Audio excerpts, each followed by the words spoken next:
So good afternoon, everybody, and welcome to this Wednesday. It's Wednesday, isn't it, Aaron?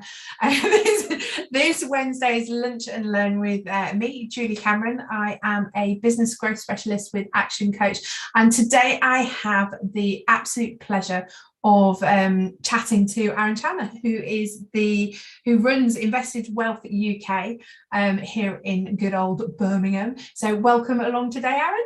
Thank you, Julie. The pleasure is completely mine. So thank you for having me along. See, you can come back again already.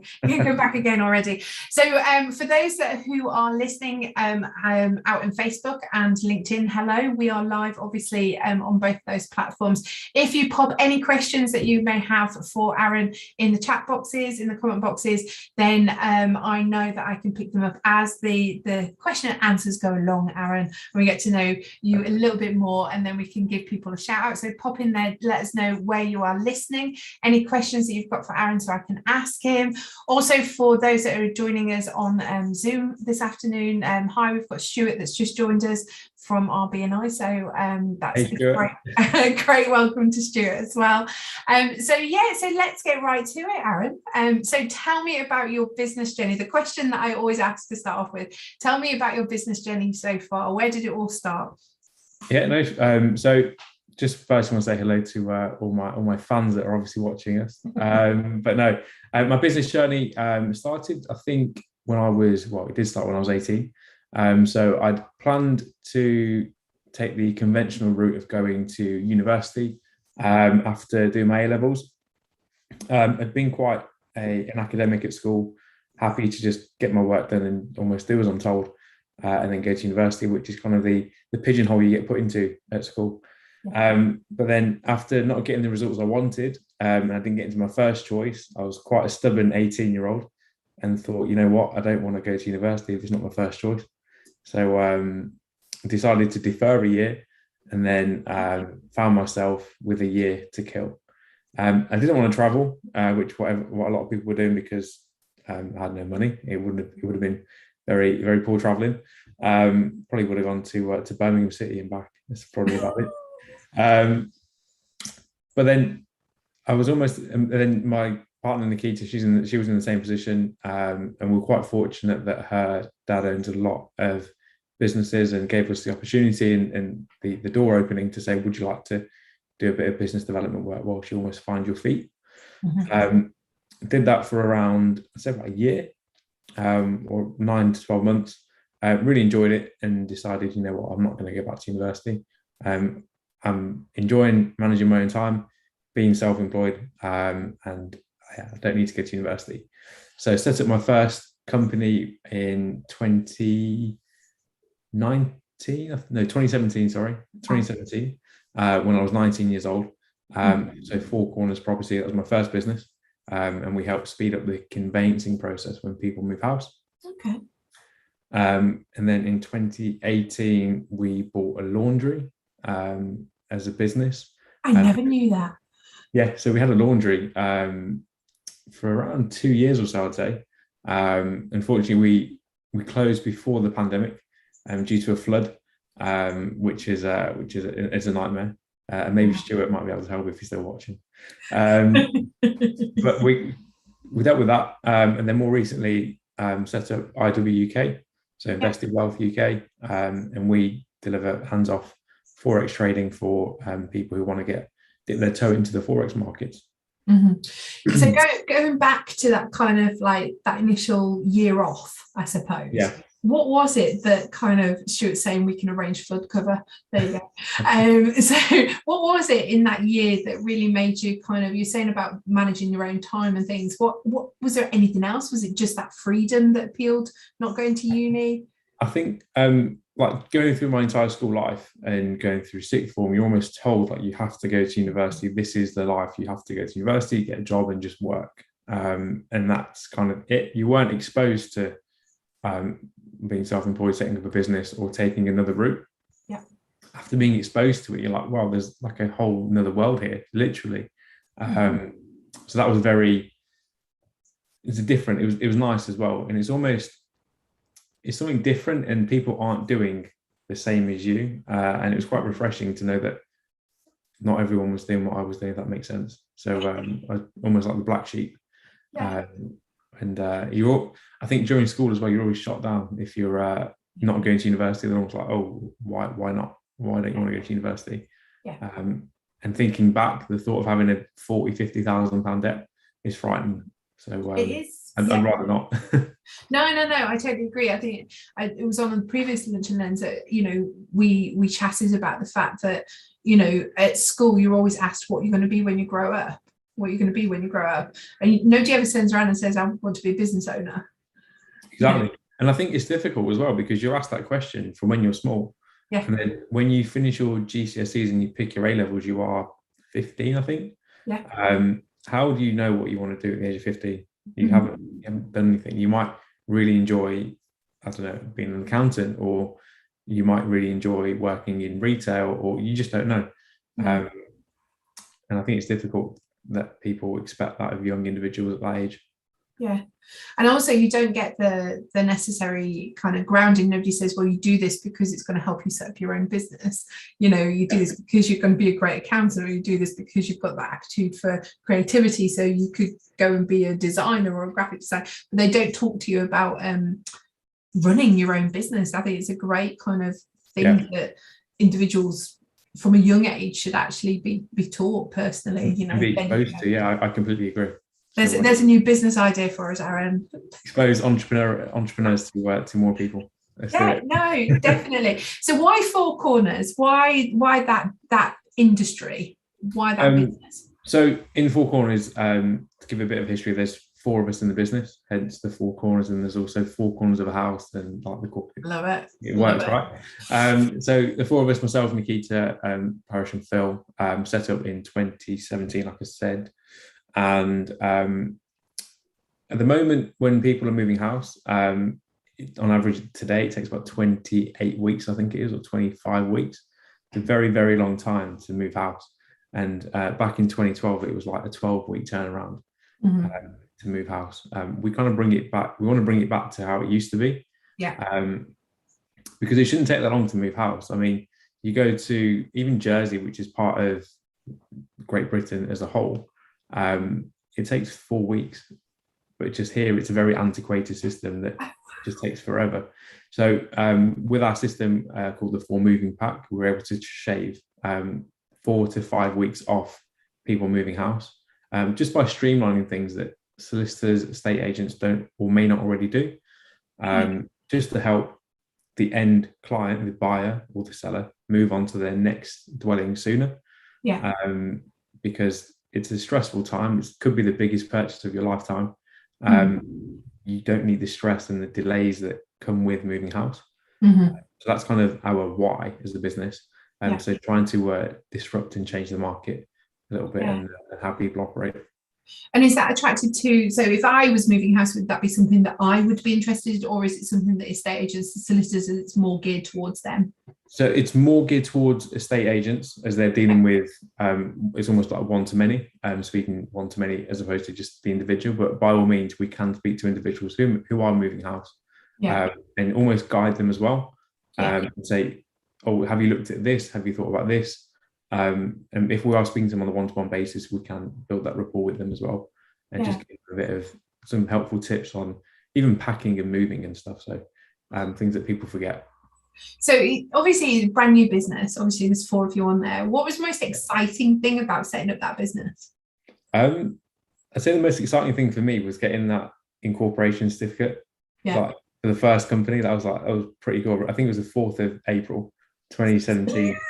The fact that you can remember the date. 4th of the 4th. So that was really exciting. And then it's almost exciting but scary at the same time, because it's a new thing. I've never run a company before. I've been exposed to it a little bit, but I've never actually had the responsibility to have my own company and dealing with like a bank, and no one tells you all this at school either. No one tells you anything like that. I'm quite fortunate that my business partners are very well versed in that, so they didn't not handhold me and like spoon feed it. It was almost like here guiding in the right direction to kind of help that, and you pick up a lot on the way. I was going to say, so like obviously we're live on Facebook and LinkedIn and so on. You know, anybody out there that's thinking, well, actually, I could do this. I can set up my own business. What advice would you give them?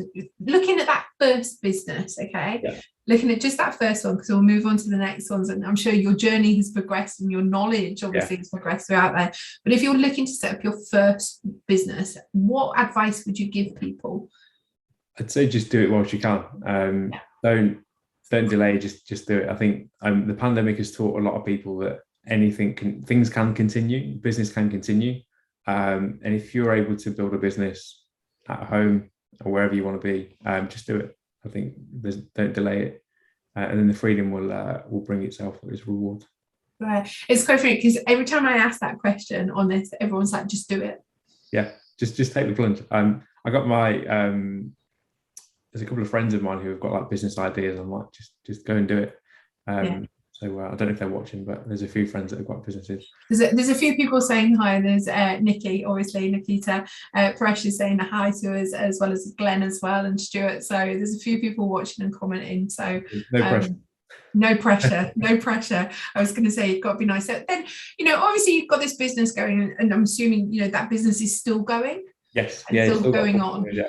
You know, and then to set up a laundry, you know, completely different. Yeah, it is completely random. When I tell people, they're like, that's really, really random. It's kind of as much out there as it can get.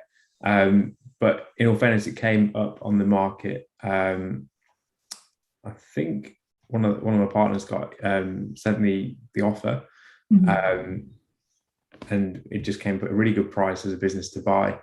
And as well, it was almost a huge learning curve for, well, more so myself and Nikki, because we hadn't had like a functioning like business, like a retail business, if that makes sense. That is having a transactional business that's having customers and things like that. We just hadn't had that experience. So it was a bit of a punt as a business to kind of buy and just see where we could take it. I think in the first 6 months, we were able to triple the turnover. Wow.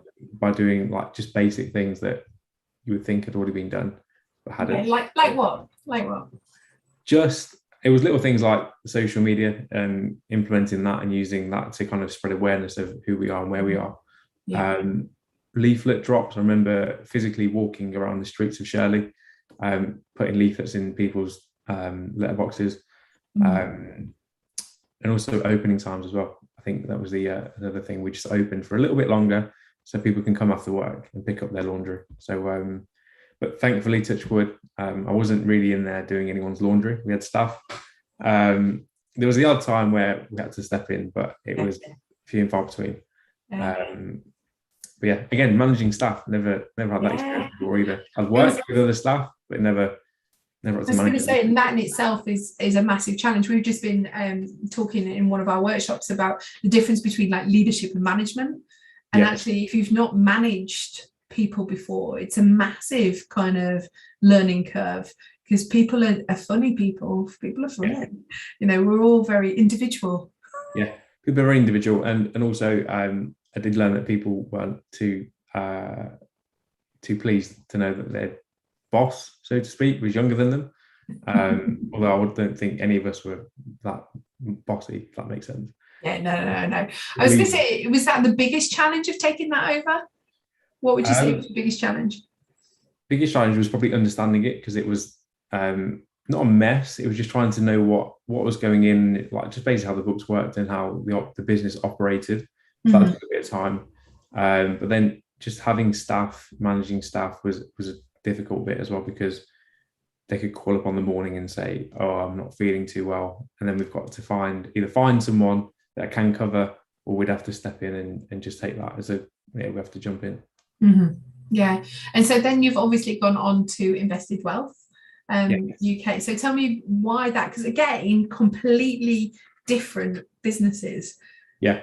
So we've got the property sector, the laundry sector, if that's a sector, and then obviously alternative investments, which is very interesting. So again, with IW, I got involved with them as a director, I want to say just under 2 years ago.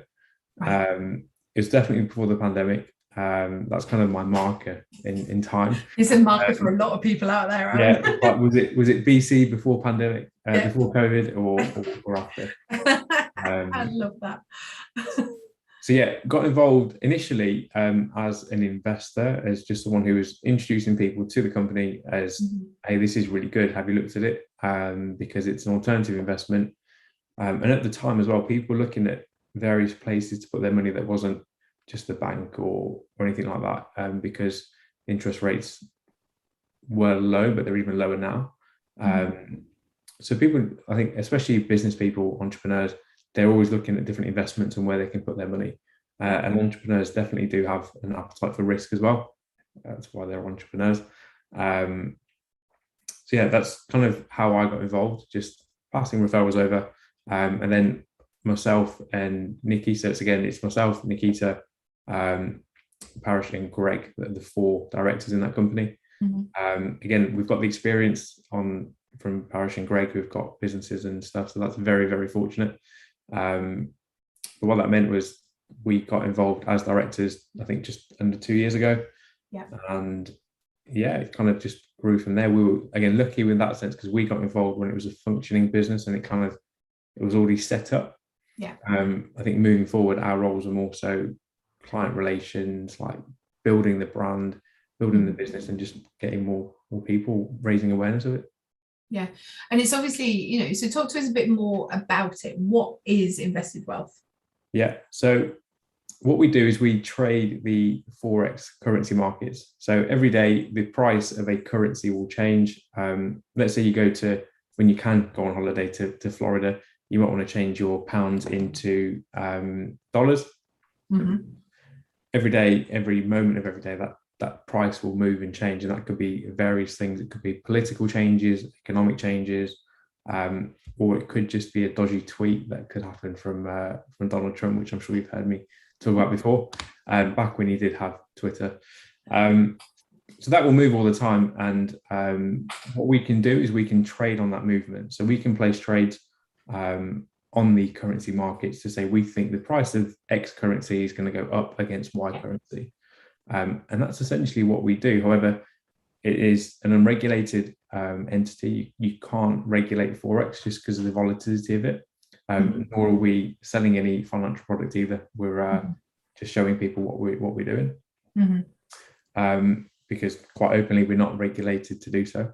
Yeah. And people just, this is what we're doing, this is what we're offering as an investment option, an alternative investment. But the difference is with what we're offering is we're not saying we're going to teach you how to trade the Forex markets or show you what they are or how to trade or when to trade. We've got an algorithm, which is basically a clever piece of code, a computer that will trade the markets for you. So people will put their money in. I talk about it, it's almost like an ISA. You put your money into it and you just leave it and let it grow. The concept is the same. The difference is it just trades the Forex markets instead of bonds and stocks and various other things. Yeah. So that's kind of what it is in a nutshell. Again, it's a more riskier investment. So it's very Marmite, let's say, with some people. But yeah, that's kind of what it is and what we're offering. People tend to like it. I was going to say, do you have to, that is it a big appetite for risk to get involved in it, or is it kind of like on that risky scale? Does it sit in the middle? I mean, people always talk about property being like a safe investment, but again, you can't guarantee anything with any investment. If you could guarantee investments, I think we'd all be sat like on a yacht because we've got a guaranteed X amount coming back. So I wish that could happen, but I say the risk is there purely because it's unregulated. And I say that's the biggest probably risk, and because you can't regulate the performance or the returns, but you can regulate the brokers that we work with, and that just means that all your money is looked after and handled correctly. And we only ever work with regulated brokers. So just to protect our clients as much as possible. But then to answer your question, appetite to risk, I'd say medium to high. But then we'd also preserve capital as much as possible where possible. Our biggest, most important factor is to preserve capital, because no matter how much anyone's investing, whether it's £10,000 or £100,000, you've earned that money somewhere with your hard work. You need to look after it. So that's our main priority.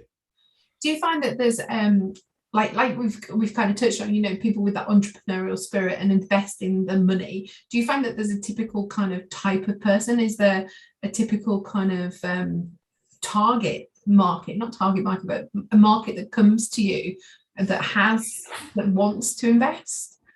It kind of varies from people that are, even people, like employed people who want to just put their money somewhere else that's not the bank.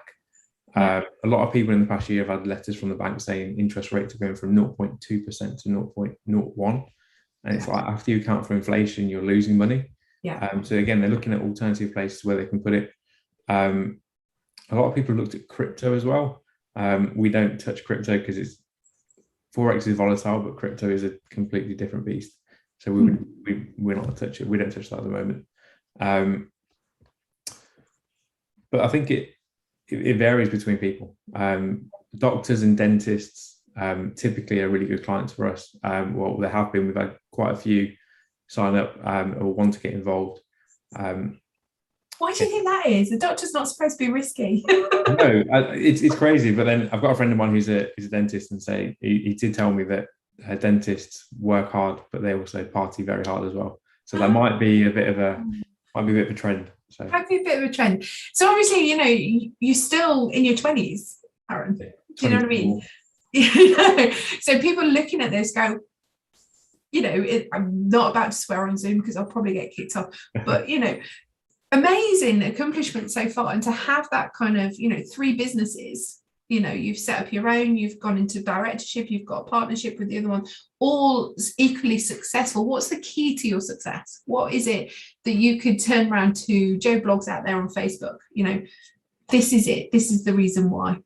I don't know if I've got the actual key yet. Once I find it, I'll let you know. But I think there's a lot of material out there now, and it's so much more available for people. I mean, there's podcasts literally everywhere that you can look at. Audiobooks and things like that are very good, and obviously your book club as well is very useful to pick up any hints and tips from successful people, business people that have picked up over the years. And I say to young people, if they were looking to get involved in business, just remind them that university isn't the be all and end all. Obviously, if you're going to become a doctor, a dentist, whatever, then you probably need to go to uni, but you don't have to. And I think a lot of people forget that or don't know that.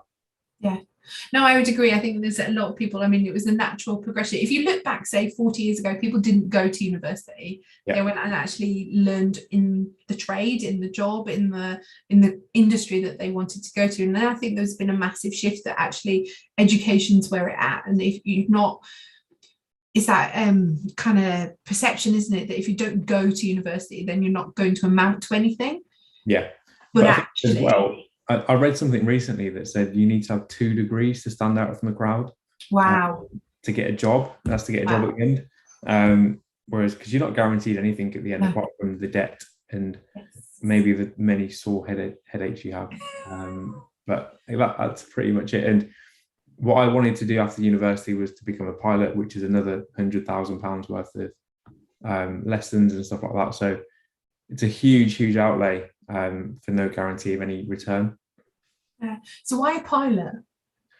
I'd always just been interested in learning how to fly. I'd had flying lessons before, and just at the time it was very attractive and it looked really good, and it just looked pretty cool. And I thought, I could be a pilot. That'd be really good. I enjoyed flying anyway, so that was the career goal. So I did all my A-levels, and I would have done my degree to gear towards that, even though you don't need a degree to be a pilot. So Lee's just commented on Facebook saying Aaron is one of life's great people. There you go, Lee Tappan. Exactly. I love it. Glenn's saying that a calculated risk in medicine too. I hadn't thought about that one actually, but there is, I suppose, in that respect. So maybe it's that appetite for risk. Absolutely. And again, people love numbers, especially like the doctors and dentists, and we've got the facts and everything to give to them. and they just want it on black and white. So yeah, it's interesting. I hadn't thought of it in that respect, actually, that when you're looking at investments and you are the details, it's the figures, it's that aspect that maybe attracts you to it. Yeah, and even when you look at like larger investors, they like institutions and hedge funds and stuff, all they care about are the numbers. And if you almost dial that down, a doctor or dentist or a wealthier person will just look at the numbers. Yeah, they're not too bothered about the fluff and the niceties and the social media presence and whatnot, although it does help. Yeah, no, it all has a contributing factor, doesn't it? I suppose. Pam's saying about the 2 degrees, the fact that you need 2 degrees to stand out, and I just think that that's amazing, because if you think about it, like you said, the amount of debt that you can accumulate, even over 1 degree, never mind 2 degree, then are you getting off on a back foot when you start your career in any industry? And even at that point, you're not guaranteed, like I said, a job at the end of it. No. I know, like I've had friends that have gone to university and then haven't had a job for a while, and they've been looking for a while after graduating. It's difficult. It is difficult, or they've not gone into kind of the vocation or the sector that they've done their degree on, as I would say. So lessons learned so far, is there anything that you wouldn't do that you have done? Anything I wouldn't do? No, I don't think I'd change anything. I think it's been really good. Everything is kind of shaped, and you've learned from even like the bad things, and like dealing with clients, customers, business partners at times, and things like that. It tests you, and it's almost like it's a huge learning curve. And almost having the laundry as a business was like a real life degree almost in that sense. Because dealing with clients, customers, suppliers, people, it's on the job learning almost. So I was going to say, because the laundry is the one that really kind of stands out as kind of really, in a way, bizarre, and a company to go into, because it is nothing like your other two. Yeah, it's completely random, and you know what? I think when we took it over, a lot of people were like, "You've got a laundry that's really, really random," like. And I'd almost forget at times. I'd purposely tell people, "Oh, this is what I do," and be like, "Oh, and I've got a laundry," and they're just like, "Oh, how random." So it does throw people. I was going to say it's thrown me. So the future, Aaron, what's those dreams? What's those ambitions? What's those kind of goals for the future for you, for your business? Are you looking to expand the portfolio? Are you going to go for other laundrettes and laundry business? At the moment, the laundry business is on hold. Purely because we're in the middle of a huge, I'd say it's not huge, just an insurance claim, trying to sort that out, which is a headache in itself. But in terms of Four Corners and IWUK, I think it's just natural growth. So with Four Corners, we've got a plan where we want to be in the next year and a couple of years, and what we need to do to get there. Equally with IW, we want to put things in place where we can go to larger investors like institutions and funds and say, this is what we've got to offer. Would you guys be interested in hopefully global growth? So that's the plan. Global growth. So you're going to dominate the world. That's the plan. I love it.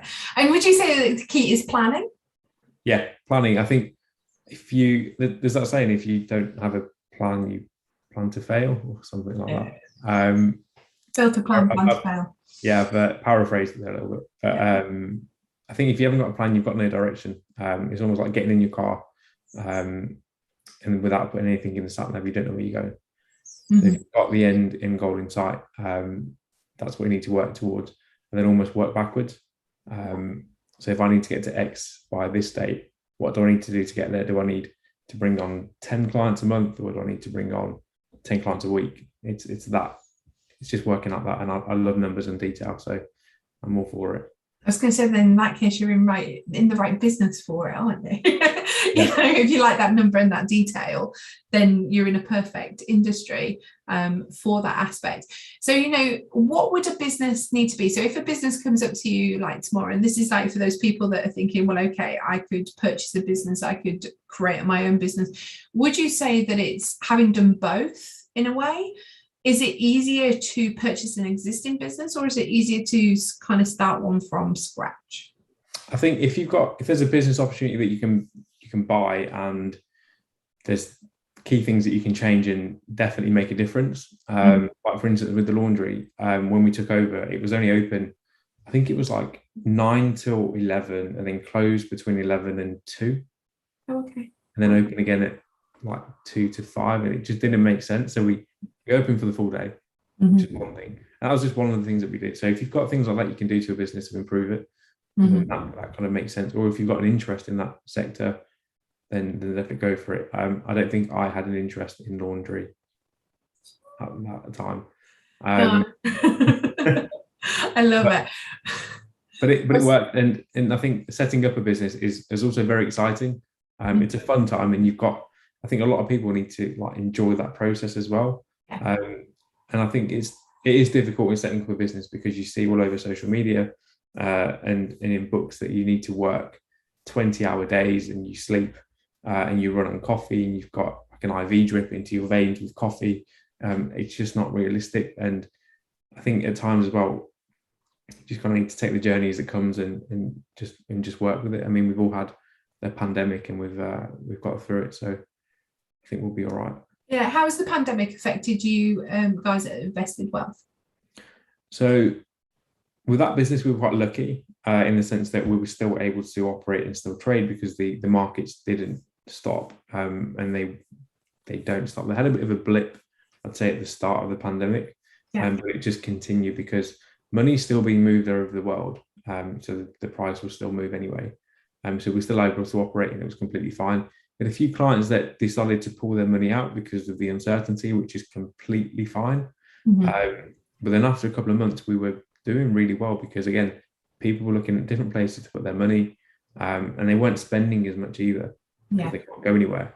So they've got that surplus cash that they wanted to invest, and that's kind of where we stepped in. So we were okay with it. The only problem was with Four Corners, we had 3 months of nobody moving house, because you weren't allowed to move house. So it went from transactions going through one day, and then literally the next it was like nothing. Again, during that time, we were able to plan, put new things in place, and just ride the storm. And we were lucky that we were able to kind of get through that, which was a blessing, I think. Yeah. Do you enjoy one or the other?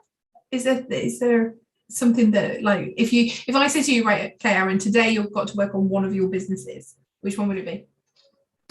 It's difficult because they're both in different stages of growth. So with Four Corners, we've got a new system being built, which is nearing completion.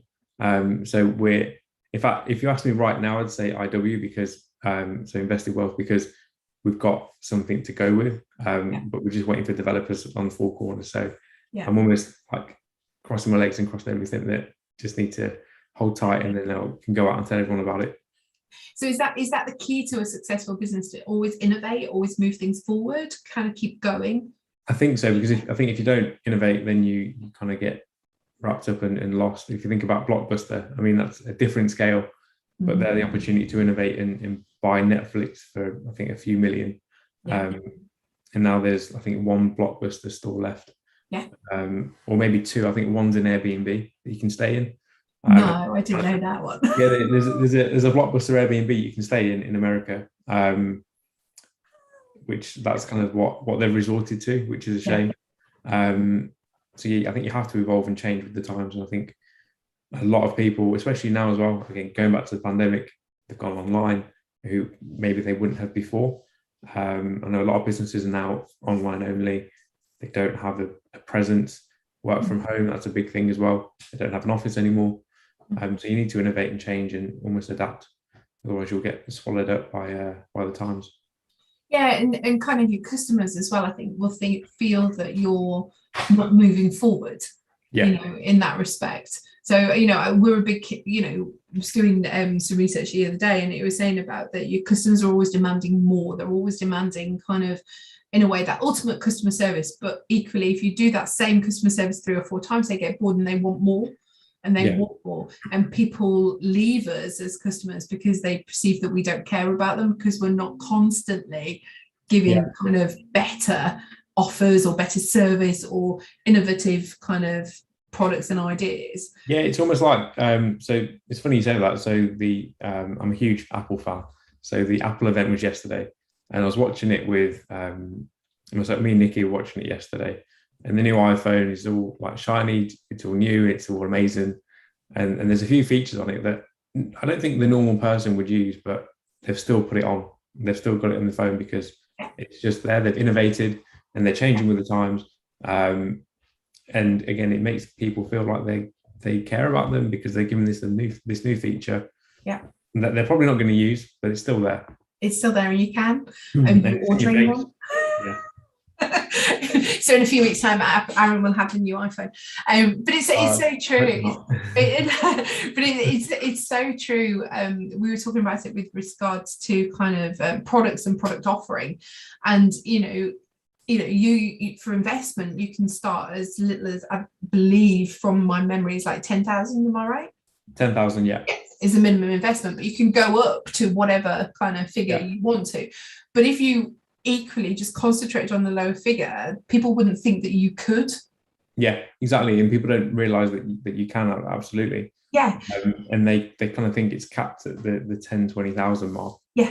Yeah. And we always say to clients and stuff, and it's a game, I suppose, with the four corners aspect and your laundry, that you always have like kind of your tiers of customer kind of purchasing allowance, kind of products, I suppose, or services that you offer, in the respect of, they always say, about Louis Vuitton always, had amazing handbags. I'm sure Nikki's kind of going, yes, they do, but then they branched into jewelry. Now the jewelry is like, 10 times more than what the handbags were, but people will buy it because now they do it. Yeah, absolutely. And because it's not so much the convenience, but you've already got that brand trust with Louis Vuitton, and you want to go into this, so I'll buy that. I completely agree. And I suppose with you guys, it is about that brand trust and about the name and the trust, especially when you're talking about people's, money. And like you said, you hit the nail on the head the other day about kind of like, and not the other day, about 5 minutes ago, when you said it's people's hard-earned kind of cash aspect. So they need to be able to kind of Precious just putting that they're rubbish handbags with a smiley face, and Nikki's agreeing, so got that totally wrong, but but it's kind of that saved you. However, I'm sure there'll be a more expensive brand coming on the chat in a minute, but it's kind of oh gosh, I've lost my train of thought. That's made me laugh, something chronic. But it's kind of, people need to trust you guys. Yeah. In the respect of, giving you 10,000 is quite a large amount of money, and they need to trust that it's going somewhere. Yeah, don't get me wrong, it's still a large amount of money, and never, like, that will never change. But what we say to clients is, and how we operate is, no one will ever send us as a company a penny. We don't ever touch client money. Clients will have their own accounts with the broker, and go through their own ID checks and anti-money laundering checks, and fund it with their own bank account into their own account. Yeah. And they can withdraw it whenever they want. So they've got that flexibility and that transparency as well. So how then do you make your money? So we make our money directly from the broker. So a client will make a return of, let's say, our average over the last 12 months, and I can't guarantee it, but over the last 12 months, we get around 3 to 4% return for clients a month, which is pretty good considering you get pretty much nothing in the bank. So a lot of people are attracted to it, and it works really well. But for every trade that's placed, we make a small cut from the broker, which means that any returns that are made for the clients stay with the clients. We don't take a penny for that out of that. That's good. So what businesses would attract you now? So if I came along with what is it that attracts you to a business, Aaron? Do you know what I mean? What is it that would attract you to invest, to kind of buy a new one, to create one? What is it that kind of really... I think like the whole scalability aspect of a business, I think that's really important. If it's able to grow and you can almost pick it up and go from anywhere. I'm really interested at the moment in like e-commerce or retail. Like the idea of building a brand and then selling it is very attractive. Maybe I've been a bit like starstruck by Gymshark and Ben Francis and think, I can do that as well. It'll be fine. But I'd love to give it a go. I think that'd be really cool. But that's the inspirational aspect, isn't it? Because you're looking at them and you're kind of going, they've done it, I can do it. Yeah. So is that the one that the person that you kind of go, they're the most inspirational? Who's inspired you on your business journey so far? Inspired me. I think all my business partners are very inspirational, to be fair. So you have to say that they're on the call. Nikki, Parish, Greg, Phil, like they've all been really good. Because they've all got a wealth of knowledge that has helped me somewhere down the line. But then also a lot of people who I've met through networking and BNI and stuff like yourself and Glenn have been very inspirational and very useful in terms of content and just tips and tricks that have helped me during that whole process. So there's a lot of people. There's a whole credit list I could probably go through with people. But there's not just like one kind of, like you said, the guy Gymshark, that aspect, what is it about them that kind of makes you want to, do you want to be like them, or is it? I don't mean to be cliche, but the whole, I started from nothing, built a business and now it's $1 billion with Gymshark.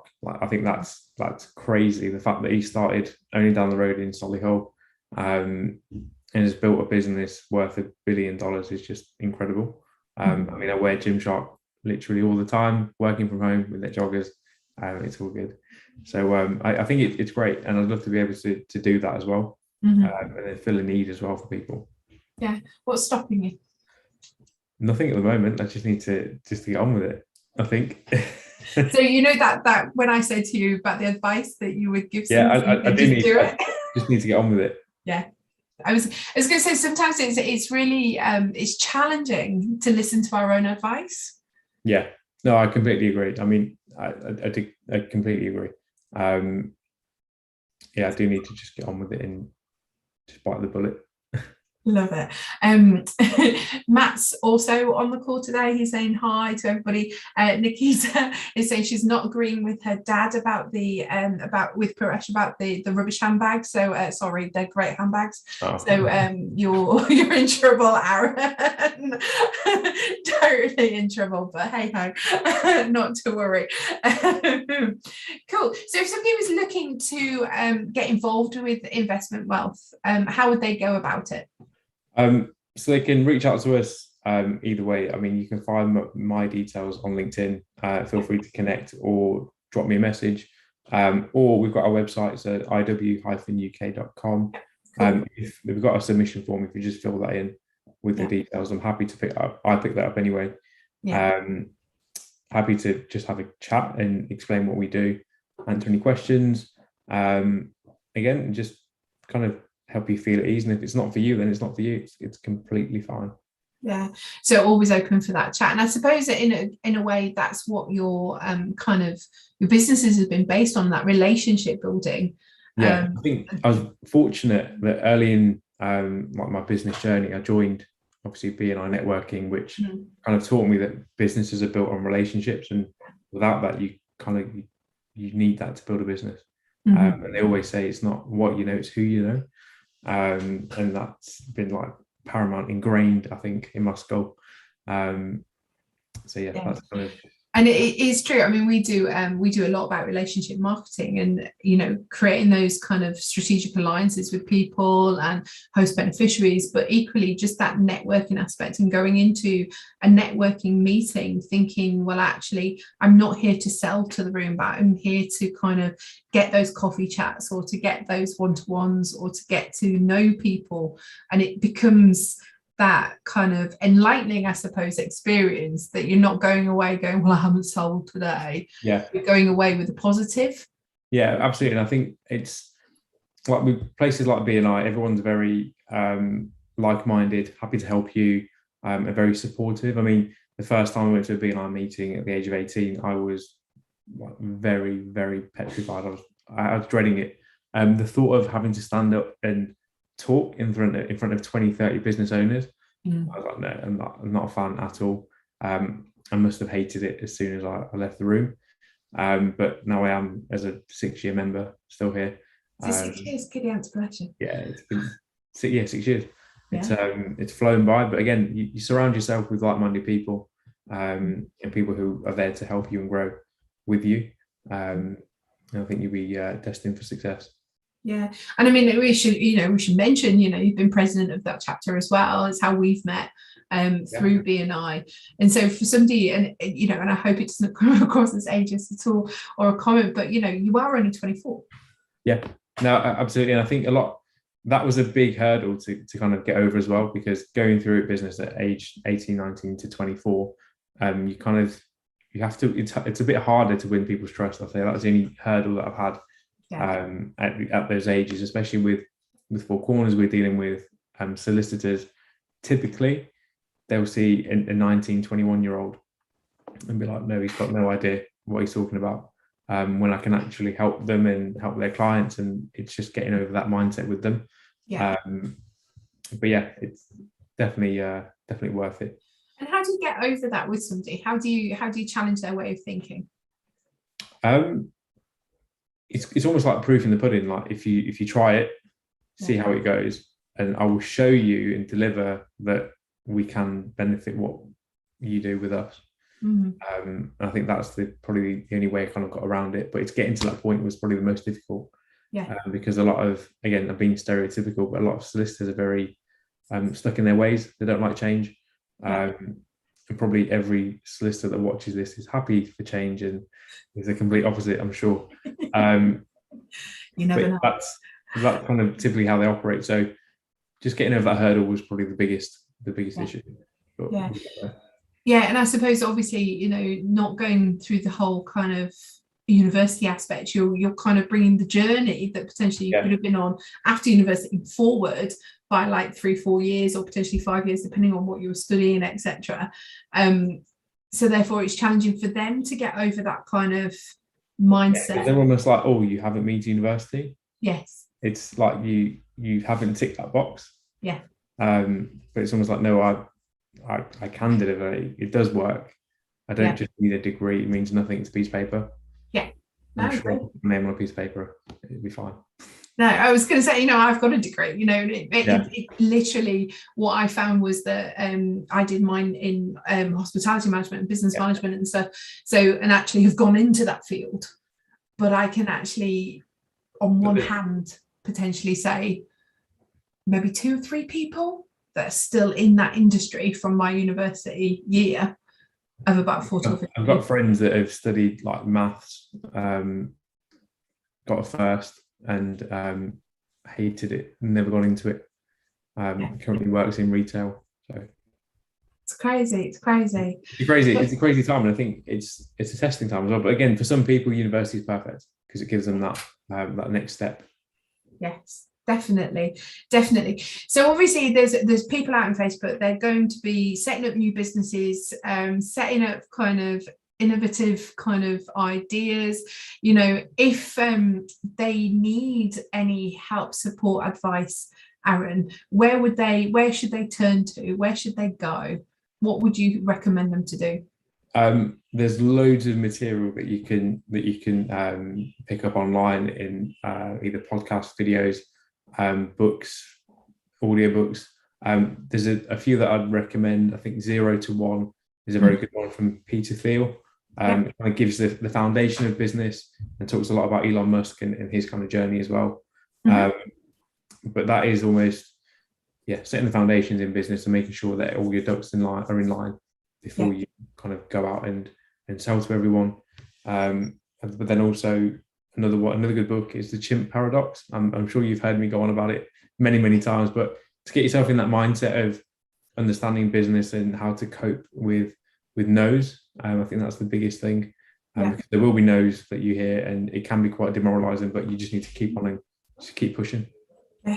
No, definitely. I mean, Brad Sugar's obviously our founder at Action Coach, always uses an example that he worked with a double glazing kind of company, and he was speaking with the telesales people.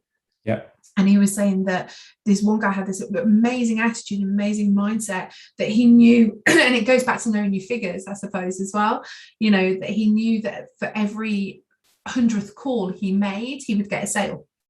So actually, instead of kind of going, I've got to do 100 calls, he was just like, call number 1, that's worth £10, put it down. That's call number 2, it's worth another 10. So each call that he made had a value attached to it. So actually the no wasn't a no, it was worth the monetary aspect, because he knew from his figures from testing and measuring and looking at his past that each call was worth it. And I think it's getting people into that mindset where their business is concerned. Yeah, that's an interesting way to put it, definitely. But then one thing I've always thought as well is like every no brings you closer to the next yes. So I'm almost like I'm looking for the no, because I don't want to waste my time on asking you and getting like beating around the bush. Just if it's a no, that's fine. Just tell me now, and I can move on. And I think just getting to that, it's a difficult kind of thing to grasp, but once you get to that point, you kind of move on. And it definitely comes back to knowing your numbers. So that the fact that if you know that you've got 10 leads coming in and you know your conversion rate is say 50%, you know that you need those 10 and you need those 10 phone calls to actually convert 5 of them, into sales. So it's actually, Pam's putting on here, she's reading the Chimp Paradox too. It's a fantastic book. So you're inspiring them one. Glenn's put 0 to 1 and Chimp Paradox are great books. So we will put the links in the chat on Facebook for all of them. Plus we will put your website details in there as well and how to contact you as well. So, just before we finish today, Aaron, is there kind of like any top tips that you would give anybody apart from just go for it? Anything else you want to do to inspire that new generation of entrepreneurs? I think, definitely just go for it. But then also be willing to help others as well. If you're willing to help others, there at some point it will come back and come and help you as well. And just enjoy the process. Just enjoy the entire process. And one thing I wish I'd done is just document the process, whether that's with like videos or anything like that, or pictures, or I don't know, however you want to document it, just document it. So you've got you can look back and think, oh, these were the days when I started 4 Corners, for instance, or this is what it was like. So when I think of that, I just think of the picture of Jeff Bezos in his garage with Amazon.com on the wall. So are you doing that now? Is that a new thing? Are you starting it? You may not have the initial, but equally from now moving forward. I haven't, because it's only something I wish I'd done only recently, because I thought, thinking back, it'd be really cool. And I did want to mention it on this chat as well. So I noted it down to mention. Yeah, no, definitely. I think it's really cool because, like you say, there's a lot of people that don't have that record of where they started, and I think sometimes we forget how far we've come. And I think once we're all on the cover of Forbes, it'd be great to tell the story and show all this material we've got and saved up. So that's do you know, is that the ambition? Do you want to be on the cover of Forbes? I mean, I wouldn't say no to it. So there we go. Anybody know the editor of Forbes? Let's get Aaron on there, because it's an amazing story and it's amazing growth, looking back to where you were and where you started off. And I think as business owners, a lot of people don't give themselves enough credit for what they've done. I mean, if nothing, the last 18-20 months has taught us, actually, we look back at that time, our businesses have either grown, or we've started new businesses, or we've overcome challenges, and those challenges are now successes. And I think, we don't give ourselves enough credit.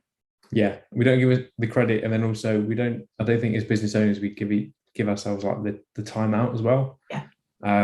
Just to kind of like de-stress and just like remove yourself from everything. Yeah. And I think from time to time you need that time just to kind of reset and refocus and realign what you need and what you need to do. Yeah. I think that's a brilliant advice actually out there. Brilliant advice. I was on a call earlier with a lady and she was saying, I've lost my mojo. And I was just like, but it's still there. You're just needing time out. Just need some time out. And you'll find that even with the time out, you as a business owner, you can't stop. It's kind of impossible. But you'll jot things down and you'll think of ideas and things, and it'll bring that mojo back. Yes. No, I totally agree. We were talking about for what better term, brain dumping as well. So as in, all those ideas, and as an entrepreneur, your ideas just fly, some crazy off the wall, like the offense covers of Forbes, it's there, put it down on a piece of paper. If you put it down on a piece of paper, it can become a reality. And I think that that's a great thing that we always talk about is having those dreams, those goals, those big, hairy, audacious goals, like world domination. Go for it. What's stopping you? Because the people that are dominating at the moment, they were startups at one point. So exactly. Never know. Exactly. No, you never know. I'm looking forward to seeing the journey. So thank you so much. Paresh has put, fantastic session. Well done, Aaron, who's been listening. You might need to go and buy Nikki a handbag. We've popped the details for your website in the chat, as well as links to the books that you've mentioned as well. And I think, just a little snippet that I'm taking forward is that even though you're saying that, university wasn't for you, as in you took that year out, education is still a massive part of your business journey. Massively. It's definitely, I would say every day is a school day. You'll always pick up something new and you'll learn something new, but you don't necessarily need to find that at university. And you'll save a few pennies too, so which you can reinvest in invested wealth. There you go. Shameless plug at the end, but I couldn't resist that. No. So thank you so much for today, Aaron. The hour has absolutely flown. I know, thank you for having me. It has flown by. It has, and it's great to learn a little bit more about you, actually, and to listen to those useful tips. And I'm sure people out there have been making notes left, right, and centre. So thank you so much for joining us. I really do appreciate it. Like I say, if you're listening on Facebook and LinkedIn, continue to drop those comments in those chat boxes as and when you're watching this, because obviously it stays on there, and we will be in touch with any questions that you may have for Aaron.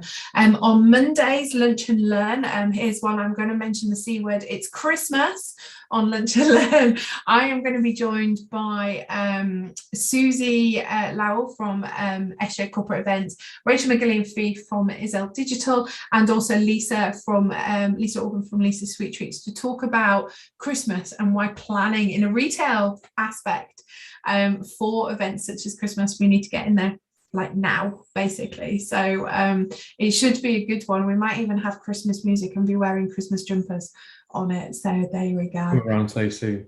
I know, it really does. We need to plan a Christmas party, Aaron. But thank you so much for joining, and I look forward to welcoming you all back with us on Monday.